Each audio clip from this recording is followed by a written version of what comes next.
students, this is the second part of our second semester's fourth prose, and that is The Eyes Are Not Here, which is written by Ruskin Bond. Now in this part we are going to learn the actual prose from its first line. Now listen carefully, page number 52. I had the compartment to myself up to Rohan.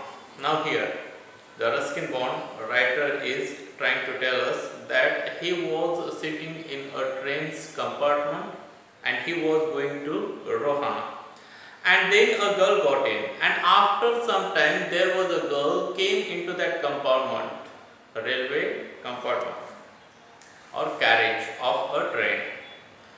The couple who saw her off. Now saw off, it means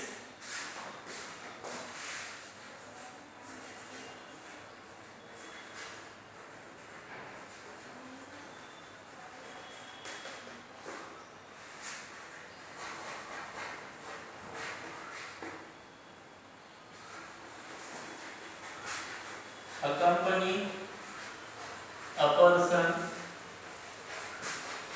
who is living to their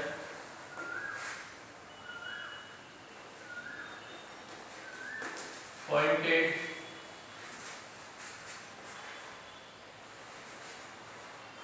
departure. So any person is going to any place by train, by bus, and we go to leave that person on bus station, bus stop or railway station. So that is called see off or saw off. So there were a couple, a man, old man and old women came there to say goodbye to that girl.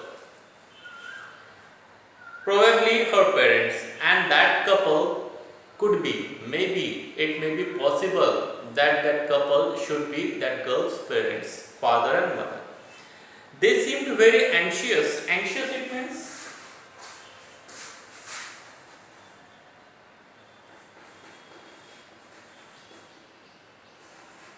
worried or fearful about her comfort, and the couple was very anxious, very worried about that girl's comfort, that she will comfortably reach to another city or another place where she wanted to go or not. And the woman gave her detailed instruction as to where to keep her things, when not to lean out of the window, and how to avoid speaking to stranger. And the woman gave all kind of detailed instruction to that girl, that how she can keep her things in a safe place. Don't speak with the stranger people, don't look out of the window, out of the door. This kind of all instructions she had given to that girl. They said their goodbye and the train pulled out of the station. And finally, the train started to move out of the station, and finally they said their last goodbye to each other. As I was totally blind at that time, and the writer says that he was completely blind at that time, he cannot see anything. My eyes sensitive only to light and darkness. So, in darkness and light, his eyes are very sensitive, he cannot see clearly. I was unable to tell that the girl looked like, what the girl looked like, and therefore the boy says that I cannot tell clearly how that girl was looking, she was beautiful or ugly. But I knew she wore slipper from the way they slipped against her heel. But I knew that she had a slipper in her foot. Why? Because that slipper making some kind of sound when she was walking. That slipper was clapping on her heel, and there was a sound of slipper. Therefore, the boy writer certainly says that she had own slipper in her feet. It would take me some time to discover something about her looks, and perhaps I never would.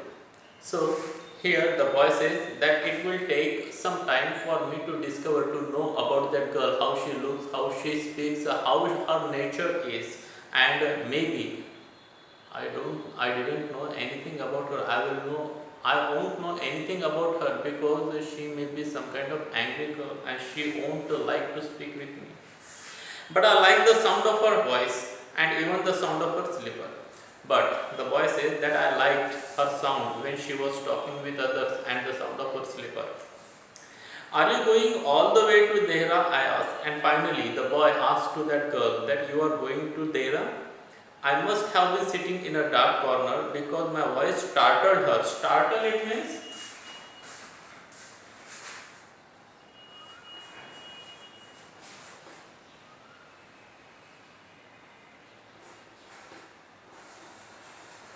cause sudden fright or surprise.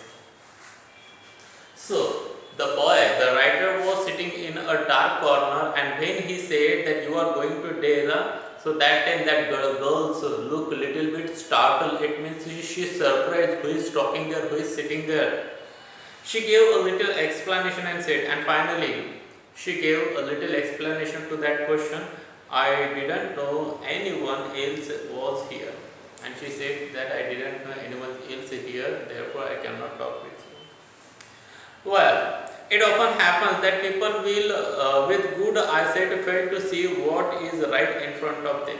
And the boy says that people normally miss what is in front of them. They cannot see that clearly, even though they are having eyes, they are having eyesight. They have too much to take in. Taken in, it means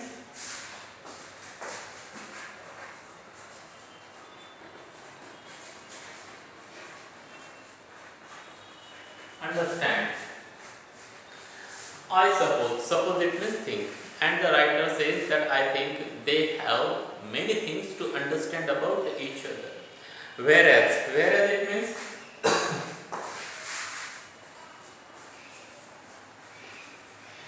but on the other side, people who cannot see or see very little have to take in only the essential, whatever registers most tellingly on their remaining sense. And he says that there are many people who cannot see clearly or many people who just see little bit. So that kind of people only see the important essential things, and by their other senses they realize what thing is good or what person is good there or not. I didn't see you either, I said, but I heard you coming. Then the boy said that I didn't see you there, but I heard you are coming in. I wondered if I would be able to prevent it means stop her from discovering that I was blind, I thought.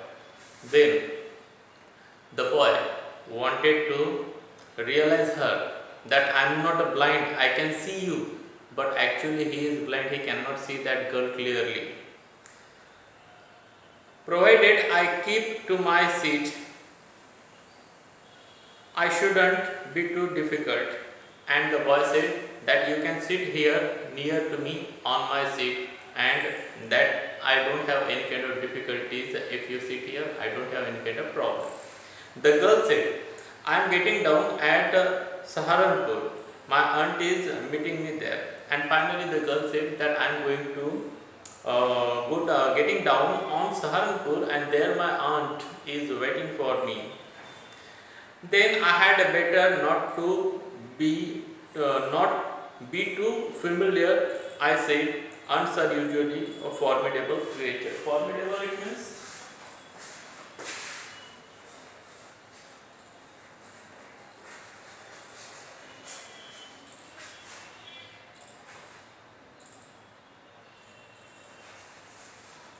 alarming or dreadful, very dangerous. The boy said to girl that the boy said to himself that I didn't wanted to be more familiar with that girl. I didn't wanted to make more friendship with that girl because she is having her aunt, and that aunt, her auntie, is waiting at the station for her, and the aunties are very dangerous creature, human beings. Where are you going? She asked. And the girl asked to that boy that where are you going? To Dera and then to Mussoorie. The boy said, I am going to Dera, and from there I will go to Mussoorie. Oh, how lucky you are. I wish I were going to Mussoorie. Then the girl said that you are so lucky. I wanted from many days, many years, I wanted to go there in Mussoorie. I love the hills, especially in October. And the girl said that I love hills, hill stations, and especially in the October season. The boy says, yes, this is the best time, I said, calling on my memories. And the boy said that yes, that period, particularly October, that period is very best, loving period, and I was started to remembering my memories of that month.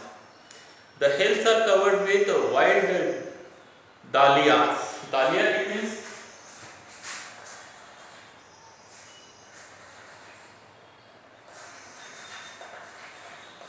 a garden plant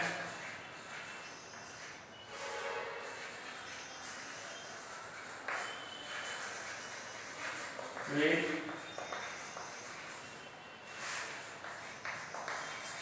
bright colored flowers. Covered with white dahlias. And in October season there is the plant, and which plant is having a bright colored flower, and all the mountain is covered by those flowers, those little plants. The sun is delicious, and in that time the sunlight also looks very delicious. And at night you can sit in front of a long fire and drink a little brandy. And at night, particularly the tourist people sit near the fire and they drink their liquid, some kind of brandy. Most of the tourists have gone and the roads are quiet and almost deserted. So many people, particularly the tourist people, had gone from that place, and the roads are now empty. There you cannot see lots of people or crowd of people on the roads. Yes, October is the best time. And finally the boy says that yes, October is the best time to visit Mussoorie. So students, in this way this part ends here. We are going to stop here. Have a good day to all of you. Thank you.